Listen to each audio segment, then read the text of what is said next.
Hello friends, welcome to my channel. అందరూ ఎలా ఉన్నారండి? ప్రతి ఒక్కరికి ఎంతకైనా ఉపయోగపడే మన ఇంట్లో కిచెన్లోనే చేసుకునే పనులను సింపుల్గా చేసుకొని మనకు పనికి రవ్వన పడేసే వస్తువులను ఎలా యూజ్ చేసుకోవడానికి చాలా మంచి కొత్త టిప్స్ని అయితే ఈ వీడియోలో షేర్ చేయబోతున్నాను. టిప్స్ అయితే చాలా ఉపయోగకరంగా ఉంటాయి. మిస్ చేయకుండా ఎండింగ్ వరకు చూడండి. ఫస్ట్ టిప్ అయితే తెలుసుకుందాము. మనలో ఎప్పుడోకప్పుడు ఇలా జరుగుతూనే ఉంటుంది కదండి. మనం వేసుకునే బట్టల మీద ఒక్కొక్కసారి టీ కానీ కాఫీ మరకలు లాంటివి గట్టా పడిపోయినట్లయితే వాటిని క్లీన్ చేయడం చాలా కష్టం అండి. నార్మల్గా బట్టల మీద కనుక ఎప్పుడైనా కాఫీ టీ మార్కలు పడితే అంత సింపుల్గా అయితే అసలు వదలకూడదు. అలాంటప్పుడు ఈజీగా ఎలా క్లీన్ చేసుకోవాలనేది అయితే ఇప్పుడు తెలుసుకుందాం. మీకు క్లియర్గా అర్థం అవడం కోసం నేను ఇక్కడైతే వైట్ బనియన్ అయితే ఒకటి వేసానండి. సో లోన వేసుకునే వైట్ బనియన్ అయితే ఉంటుంది కదా, ఆ క్లాత్ పై మీకు క్లియర్గా అర్థం అవడం కోసం నేను ఇక్కడైతే టీని కూడా వేసేసి ఒక 10 నిమిషాలు ఫ్యాన్ అనేది వేసేసి పూర్తిగా డ్రై అయిన తర్వాత మీకు చూపిస్తున్నాను చూడండి. ఆ మరక అనేది పూర్తిగా ఎండిపోయింది. ఎప్పుడైనా బై మిస్టేక్ మనం వేసుకున్న బట్టల మీద కాఫీ టీ మార్కులు, చాక్లెట్ మార్కులు, పచ్చడి మార్కులు ఏవైనా పడ్డాయి అనుకోండి, వాటిని ఈజీగా ఇలా క్లీన్ చేసుకోండి. ఏమీ లేదు, ఎక్కడైతే మనకి మరకలు పడ్డాయో ఆ ప్లేస్లోనే కొంచెం అంటే కొంచెం బేకింగ్ సోడాని అయితే వేసుకోండి. ఆ తర్వాత కొంచెం షాంపూని వేసేసుకొని ఇలా జస్ట్ ఒక బ్రష్తో కానీ చేత్తో కానీ రుద్దారంటే మీకు పోతుందండి. వీడియోలో కూడా మీరు క్లియర్గా చూస్తున్నారు కదా. నార్మల్గా టీ కాఫీ మరకలు బట్టల మీద పడ్డాయి అనుకోండి, అస్సలు వదలదని మనం అనుకుంటూ ఉంటాము. కొంతమంది అయితే నానబెట్టి బ్రష్ పెట్టి చాలా ఇబ్బంది పడుతూ ఉంటారు. ఇంకొంతమంది అయితే ఇంక ఈ మరకలనే వదలవు, ఇంక ఈ బట్టలు పనికిరావని పడేస్తూ ఉంటారు. కానీ ఒక్కసారి అయితే మీరు వీడియోలో అయితే క్లియర్గా చూడండి. ఎప్పుడైనా బట్టల మీద పడేటప్పుడు వెంటనే ఉతుక్కుంటూ అసలు మరకలు కూడా ఉండవు. ఇలా ఎంత మొండిగా పట్టేసిన టీ కాఫీ చాక్లెట్ మరకలను చాలా ఈజీగా వదిలించేయొచ్చండి. జస్ట్ నేను కొంచెం బేకింగ్ సోడా షాంపూ వేసి క్లీన్ చేసేసాను. ఆ తర్వాత ఒకసారి మీకు వాష్ చేసి కూడా చూపిస్తున్నాను చూడండి. అసలు మనం ఎక్కడ టీ అనేది వేసాం కూడా మచ్చ అనేది లేదనమాట. ఈసారి బట్టల మీద ఎప్పుడైనా కాఫీ టీ మార్కులు పడ్డాయి అనుకోండి, ఎక్కువగా రుద్దే పనే లేకుండా ఎక్కువ కష్టపడకుండా చిన్న చిన్న టిప్స్ తోటి ఇలా ఈజీగా బేకింగ్ సోడాతోటి ఎటువంటి ముండు మార్కలైనా చాలా ఈజీగా క్లీన్ చేసేయొచ్చండి. ఖచ్చితంగా ఎప్పుడైనా యూజ్ అవుతుందంటే ట్రై చేయండి, మీకే రిజల్ట్ అనేది తెలుస్తుంది.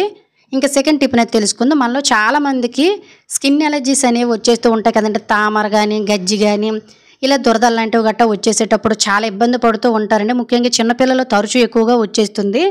ఈ ఇన్ఫెక్షన్స్ అనేవి మనకు తగ్గినట్లు ఉంటాయి కానీ అస్సలు తగ్గవండి. వీటిని అసలు మనకి ఒంటికి రాకుండా స్కిన్ ఎలర్జీస్ అనేవి రాకుండా ఉండాలంటే సింపుల్గా ట్రై చేయండి. ఏమీ లేదు, మనం ప్రతిరోజు స్నానం చేస్తాం కదా, ఆ స్నానంలోని ఒక గుప్పెడు వరకు కూడా రాళ్ళ ఉప్పు, అలాగే కొంచెం చిటికెడు పసుపును కూడా వేసుకోండి. మీరు ఇలా రోజు చేయలేకపోయినా కూడాను వారానికి 1-2 సార్లు అయినా చేయండి. ఆ తర్వాత కొంచెం నిమ్మరసాన్ని అయితే వేసుకోండి. నిమ్మరసం వల్ల మనకి ఫ్రెష్నెస్ స్మెల్ అనేది వస్తుందండి.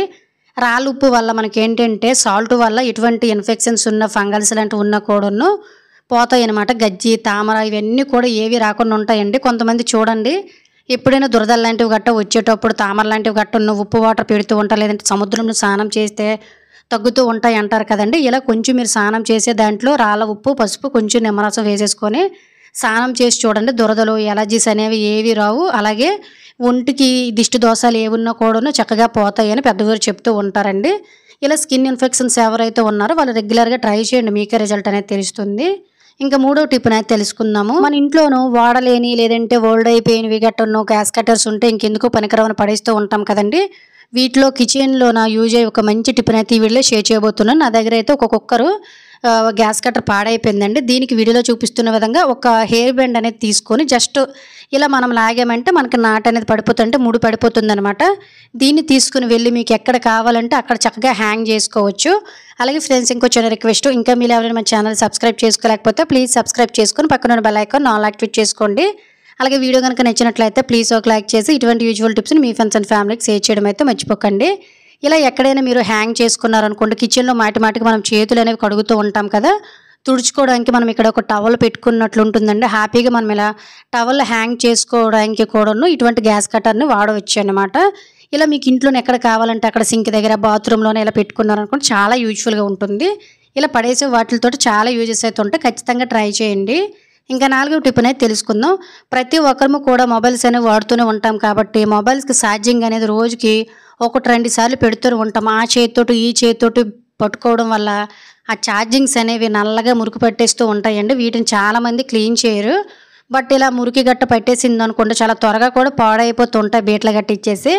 సో ఎప్పుడైనా కూడా మనకి ఇటువంటి ఈ ఛార్జర్లో ఈజీగా ఎలా క్లీన్ చేసుకోవాలనేది తెలుసుకుందాం. నార్మల్గా ఇవి ఎలక్ట్రికల్కి సంబంధించినవి కాబట్టి అంటే మనం వాటర్ పెట్టి అస్సలు క్లీన్ చేయలేం కాబట్టి స్మూత్గా ఎలా క్లీన్ చేసుకోవాలి, మురుకుని క్లీన్ చేసుకోవాలంటే కొంచెం కొంచెం కాటన్ గానీ, లేదంటే కాటన్ గుడ్డ మీద గానీ, మాయిశ్చరైజేషన్ క్రీమ్‌ని గానీ, లేదంటే కోకోనట్ ఆయిల్ గానీ తీసేసుకొని ఏదైతే మీకు అవైలబుల్‌గా ఉంటుందో అది ఇలా కొంచెం వీడియోలో చూపిస్తున్న విధంగా వైర్‌తో పాటు పైనుండే దిమ్మను కూడాను ఇలా ఈజీగా క్లీన్ చేసేసామని అనుకోండి, చాలా జిడ్డు, మురికి అనేది ఎక్కువ వస్తుందండి. జస్ట్ నెలకొకసారి ఇలా క్లీన్ చేసినట్లయితే ఛార్జింగ్‌లనేవి ఎప్పుడు కొత్త వాటిలాగా ఉంటాయండి. వాటర్ అనేది అస్సలు టచ్ అవ్వనివ్వకూడదు వైర్లు కాబట్టి. తర్వాత ఫోన్‌కి ఛార్జింగ్ పెట్టేటప్పుడు సో మనకు మొబైల్ డ్యామేజ్ అవ్వడం గానీ, వాటర్ పడితే షాక్ కొట్టడం లాంటివి కూడా జరుగుతుంటాయి కాబట్టి కొంచెం ఇలా ఏవైనా ఇంట్లోనే ఎక్స్‌పైర్ డేట్ అయిపోయిన క్రీములు గానీ, మాయిశ్చరైజేషన్ క్రీములు గానీ ఉన్నాయనుకోండి, ఇలా మనం ఇలాంటి వాటిల్ని ఈజీగా క్లీన్ చేసుకోవడానికి చాలా బాగా యూజ్ అవుతుంది. ఒకసారి అయితే మీకు చూపిస్తున్నాను చూడండి.